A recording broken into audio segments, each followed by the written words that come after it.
जिंदगी के इस महान यात्रा में अर्जुन केवल एक व्यक्ति नहीं है, बल्कि वो समस्त मानवता का प्रतिनिधि है।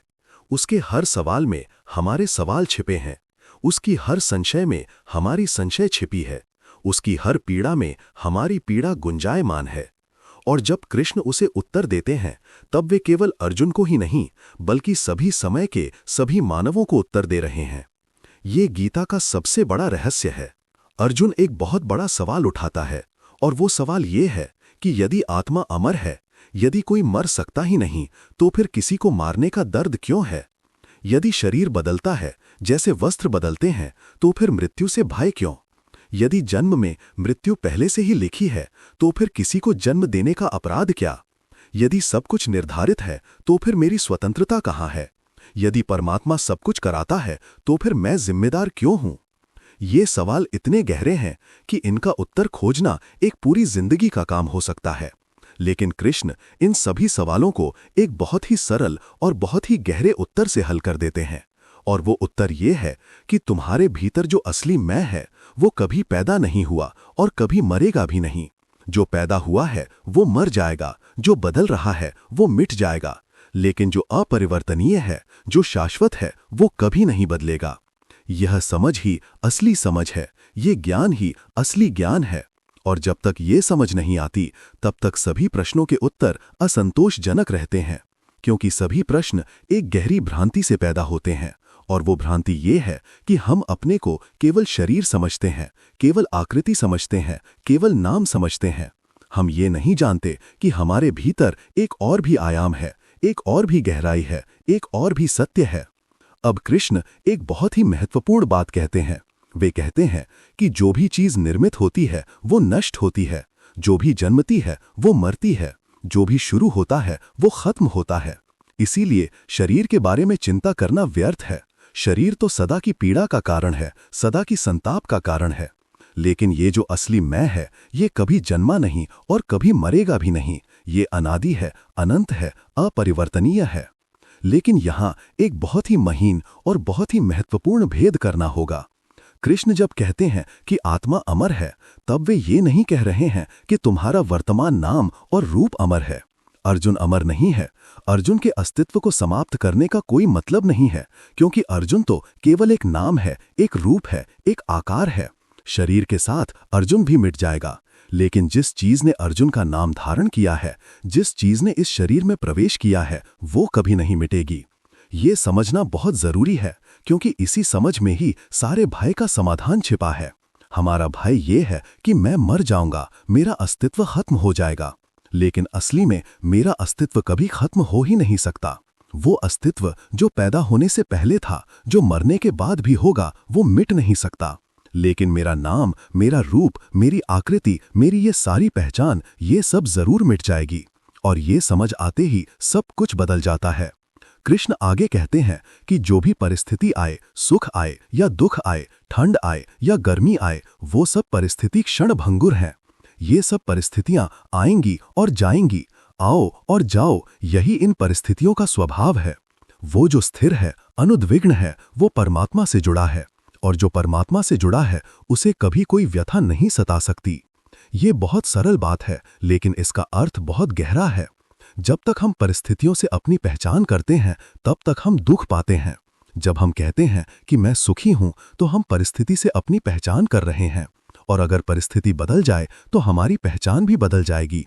लेकिन जब हम समझ जाते हैं कि मैं परिस्थितियों से अलग हूं, तब फिर सुख और दुख हमें प्रभावित नहीं कर सकते।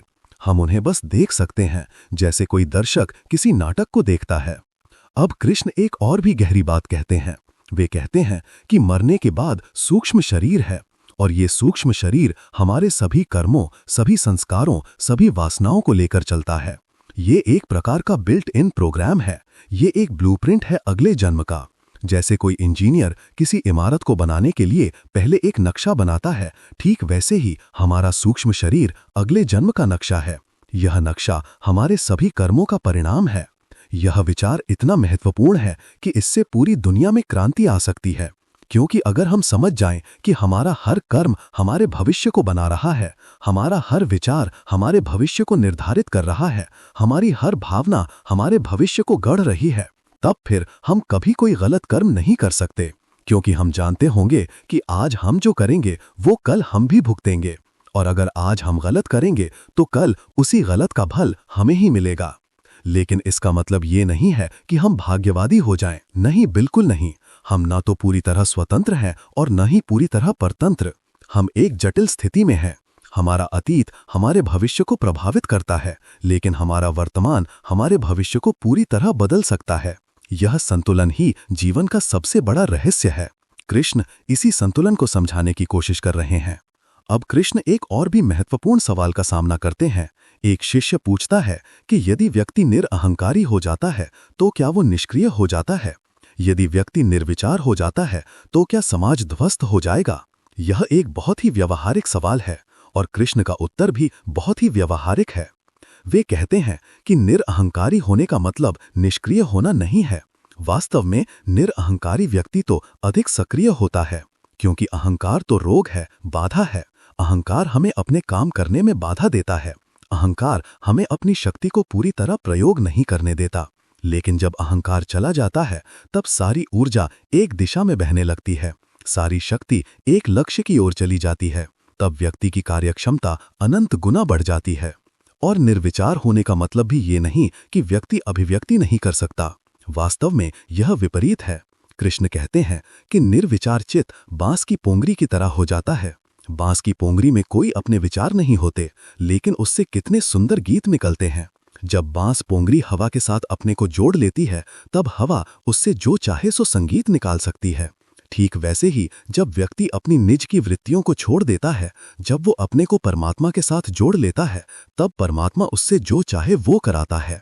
यह बहुत सूक्ष्म विचार है। हम साधारणतः सोचते हैं कि विचार करना अच्छा है, सोचना अच्छा है, निर्णय लेना अच्छा है।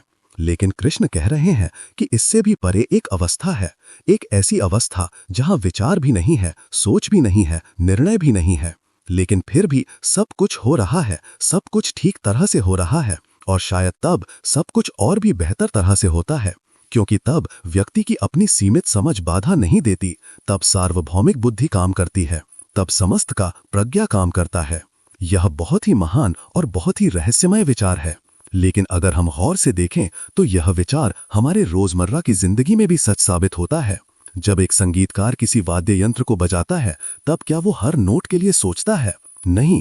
जब वो पूरी तरह परिपक्व हो जाता है, तब उसके हाथ अपने आप काम करते हैं। वो सोचता ही नहीं, संगीत बस निकल जाता है। ये निर्विचार अवस्था है, और इसी अवस्था में ही सबसे सुंदर संगीत निकलता है। ठीक वैसे ही एक महान योद्धा जब युद्ध करता है, तब क्या वो हर तलवार की चाल के लिए सोचता है? नहीं। जब वो प्रशिक्षित हो जाता है, तब उसकी तलवार अपने आप चलती है। वो बस वर्तमान क्षण में रहता है। वो पूरी तरह जागा होता है, लेकिन विचार से मुक्त होता है। ये निर्विचार अवस्था है, और ये अवस्था ही सबसे शक्तिशाली अवस्था है। अब कृष्ण एक और भी महत्वपूर्ण विचार सामने रखते हैं। वे कहते हैं कि रूप बदलते हैं लेकिन अरूप नहीं बदलता, आकार बदलते हैं लेकिन अनाकार नहीं बदलता। कल हम जो नहीं होंगे वो सब आकार है, लेकिन जो हम हैं, जो हमारा असली सार है, वो कभी नहीं बदलेगा। यह सार ही आत्मा है, यह सार ही ब्रह्म है, यह सार ही परमात्मा है, और यह सार ही सदा से था, सदा रहेगा। यह विचार पूरी दुनिया के दर्शन को बदल सकता है, क्योंकि अगर हम अपने असली सार को समझ जाएं, तो फिर हम किसी अन्य चीज की चाहना नहीं करेंगे। हम सदा से संतुष्ट, सदा से पूर्ण, सदा से शांत हो जाएंगे। लेकिन समस्या यह है कि हम अपने असली सार को नहीं जानते। हम अपनी आकृति से अपनी पहचान बना लेते हैं, हम अपनी छवि से अपनी वास्तविकता समझ लेते हैं, और तब हम सदा भ्रम में रहते हैं। कृष्ण कहते हैं कि विज्ञान ने भी ये प्रमाणित किया है कि अस्तित्व को नष्ट नहीं किया जा सकता। पदार्थ को रूप बदला जा सकता है, लेकिन उसे नष्ट नहीं किया जा सकता। ऊर्जा को स्वरूप बदला जा सकता है, लेकिन उसे नष्ट नहीं किया जा सकता।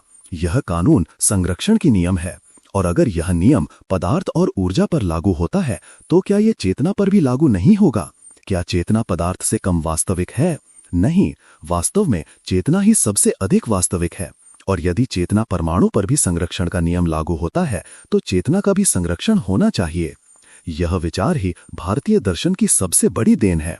यह विचार ही इस कहानी को एक महान व्याख्या देता है, और जब अर्जुन इस विचार को समझ जाता है, तब उसकी पूरी समझ बदल जाती है।